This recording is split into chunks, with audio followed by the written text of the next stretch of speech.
Olá para cada um, eu sou o Rodolfo, faço parte do Bodega Literária e estou aqui mais uma vez para falar com vocês sobre o livro do David Foster Wallace, O Graça Infinita. Essa é a terceira parte do diário de leitura do Desafio Infinito. Sobre esse livro que um, eu acho que é isso que ele representa.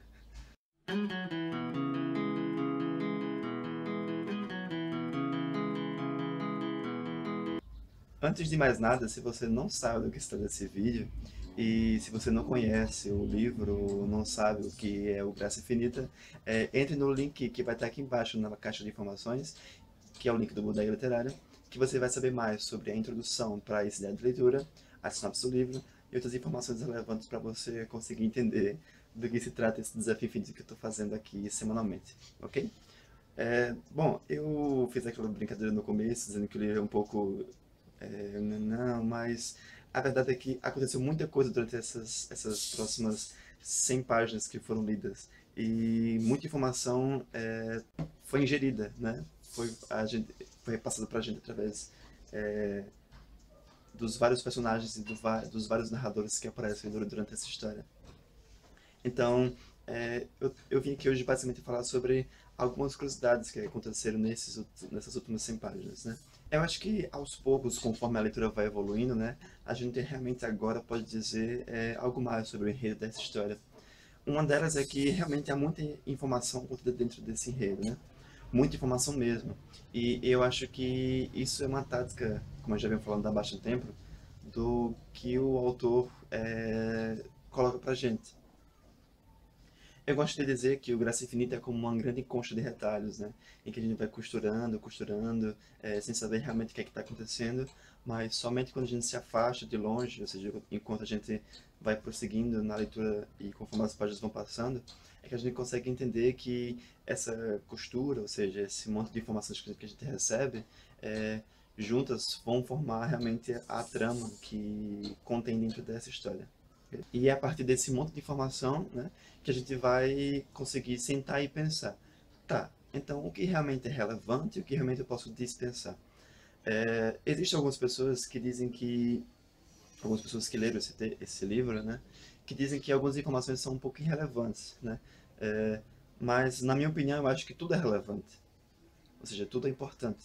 Porque é no mínimo detalhes, ou seja, são em pequenos detalhes lá no início da história que, por mais insignificantes que sejam, que conforme a gente vai passando a leitura, aquele mínimo detalhe é que vai ser importante para a gente entender o que está acontecendo nos próximos capítulos dessa história, né? Como, por exemplo, lá no início foi dada umas pequenas informações sobre a morte do James Incandenza. E na minha opinião, eu achei que era uma coisa relevante, né? Somente agora que a gente se aprofundou mais sobre a morte do James, é que a gente consegue entender o porquê daquela informação ser dada lá no início, né? Não só isso, como também as várias informações sobre lugares, sobre os efeitos colaterais de drogas, sobre personagens e outras curiosidades que envolve o mundo da UNAM, da Academia de Tênis, de Enfield, e até mesmo dos pequenos personagens, daqueles que a gente acha que não são importantes para a história, mas que acabam tendo um grande boom em todo o conteúdo dela. Eu quero parafrasear aqui o site Pós-Fácil, que falou que o Graça Infinita é um grande enciclopédia ambulante. E realmente é. Eu imagino, eu fiz até esse comentário na resenha escrita para o Bodega Literária, que você pode conferir lá embaixo, que eu queria tentar imaginar o David Foster Wallace andando pelas cidades, né? Com um caderninho, anotando as informações que ele acha interessante conforme ele vai vendo a sociedade. Porque ele é muito crítico. E eu imagino, né, que essa forma de criticar a cidade vem do modo como ele observava o que acontecia ao seu redor, né? O que os indivíduos faziam, as reações de cada um. Então, devia ser curioso, né? Ver um David Foster Wallace bisbilhotando por aí e escrevendo coisas a partir disso. Mas realmente, o Graça Infinita é uma grande enciclopédia ambulante, né? Porque ele consegue catalogar diversas coisas, né? Como, por exemplo, agora, há uma parte em que a gente consegue ver o Don Gately, se eu não me engano, catalogando as tatuagens de cada indivíduo que fazem parte da casa de reabilitação. E ele faz isso com uma grande precisão que se torna realmente um estudo, um caso de estudo, né? Que fica bem interessante e bem minucioso mesmo. Foi lá no início da história também que a gente conseguiu conhecer a cinegrafia, a filmografia do James Owen Candensa. É, quando eu fui ler aquilo naquela época, eu achei uma coisa um pouco irrelevante, né? Só meramente dados que eram dados, né? Isso foi o que o James Candensa filmou. Blá blá blá blá blá blá blá blá blá blá blá blá. Mas hoje, já na página que 280 e alguma coisa, né? A gente consegue perceber que aquela filmografia, na verdade, são fatos que ocorrem durante a história, ou seja, foram coisas que aconteceram durante a vida do James Owen Candensa, né? Enquanto outros personagens fazem os flashbacks, a gente consegue entender que a gente para pra pensar e diz, mas só um instante, eu vi isso lá na filmografia. Então quer dizer que as coisas que o James Candensa viveu ou observou, ele quis fazer como uma forma de cartucho, ou seja, como uma forma de filmagem, para deixar registrado, ou alguma coisa meio que interpretação, né, uma coisa meio obscura, ou algo do tipo. E finalmente a gente conhece uma personagem fantástica, que é a Joelle, ou Joelle, em que ele vai nos mostrar mais dados e informações sobre o que há por trás do misterioso James Owen Candensa, né? Então é nessa relação entre Joelle, James e Orin, isso mesmo, Orin, porque o Orin teve um caso com essa Joelle, que era uma atriz famosa da época, em que fez alguns papéis para as filmagens do James. Então, através da Joelle a gente vai conhecer alguns significados. Se você nunca leu O Graça Infinita, então eu acho que isso vai ser um pouco de spoiler. Através da Joelle, a gente vai conhecer o seguinte, que ela era muito próxima do James em Candensa, e isso acarretava um pouco de crise para a própria família dele, né? Acho que foi por isso realmente que ele ficou um pouco afastado dos filhos, principalmente da mulher, da Avril, né? E a gente sabe o seguinte, que a Joelle fez parte das gravações para o cartucho do Graça Infinita. É, esse filme que ainda não foi revelado, a gente não sabe o que ele se trata, até pode saber, mas só alguns pequenos detalhes. Né? O que a gente sabe é o seguinte, que esse filme deveria ser enterrado junto com o James em Candensa. Só que ocorreu que alguém extraviou esse vídeo e está começando a ser disseminado para as pessoas como uma arma letal. Né? Então, a gente fica curioso para saber o que realmente é o Graça Infinita e quem foi essa pessoa misteriosa que roubou esse cartucho e está usando de uma forma um pouco diferente, digamos assim. A gente também conhece um pouco mais sobre a geografia dos lugares do qual a história pertence. A gente conhece mais um pouco sobre Enfield, que é o distrito de Enfield, né, que fica na UNAM, que, segundo o contexto, diz que é um lugar em que há grandes corporações, há escola de tênis, hospitais, algumas igrejas. Então eu percebi que isso é realmente uma crítica, né, que o David Foster Wallace faz, no sentido de dizer que estamos num país, então vamos comprar, vamos estudar, vamos rezar e vamos ficar tudo tranquilo na vida. Entendeu? É meio que uma distorção do mundo capitalista em que a gente vive hoje, ou uma coisa bem parecida com isso. A gente conheceu também um pouco mais de como ocorrem as partidas de tênis, né? Já que há um momento na história em que vai ocorrer uma competição, isso no ano da fraude geriátrica Tapping, né? Que a partir de agora é que a história vai se permear entre essa época, que é novembro desse ano, o ano da fraude. Então a gente vai conhecer um pouco mais sobre como é dada as partidas de tênis.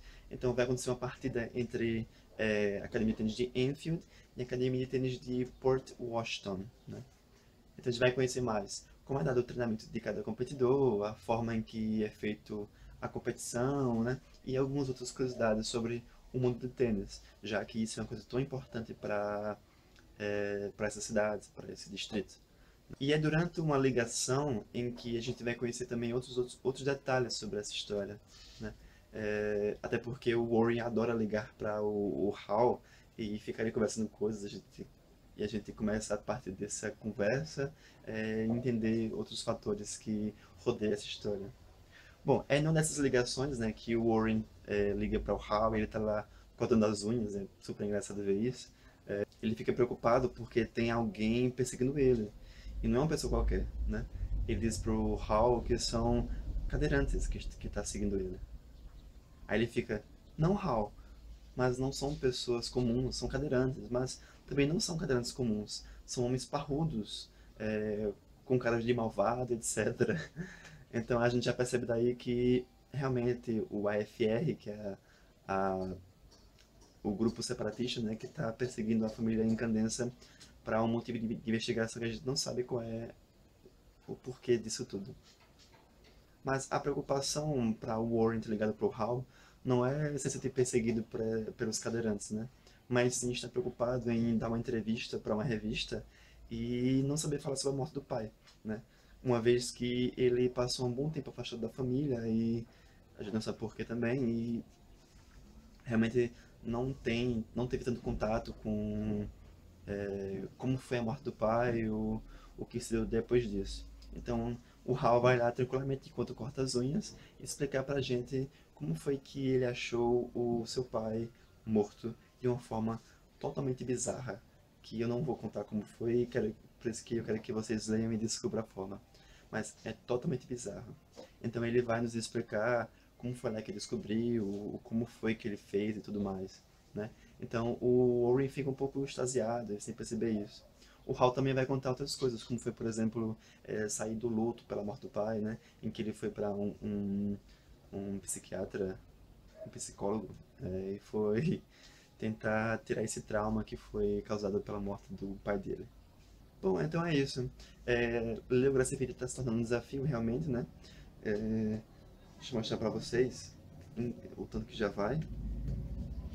Já vai aqui mais ou menos nessa quantidade, né? Ou seja, ainda falta muita coisa. As notas de rodapé já foram lidas até a página, até a nota do rodapé número 90, isso. E eu espero que muita coisa aconteça, né? Que realmente esse enredo comece a tomar forma. E conforme eu vi boatos, né? A partir da página 300, a gente começa a realmente se empolgar e querer ler ele cada vez mais.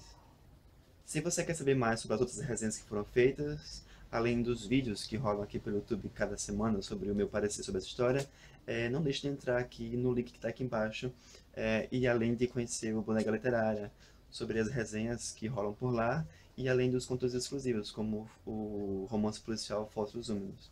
Então é isso. Curta a página no Facebook, siga a gente no Twitter, deixa lá seu comentário sobre o que está achando desse diário, dessa experiência. E até a próxima semana. Tchauzinho.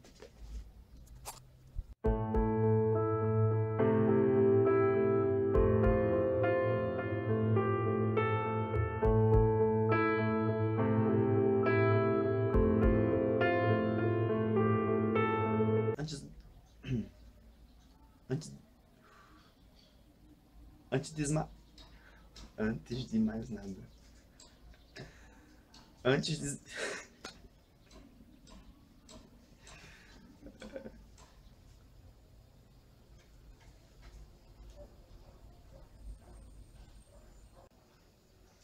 Corta a parte antes. Nessa parte do livro a gente consegue... Corta também. Foi nessa parte do livro também que a gente...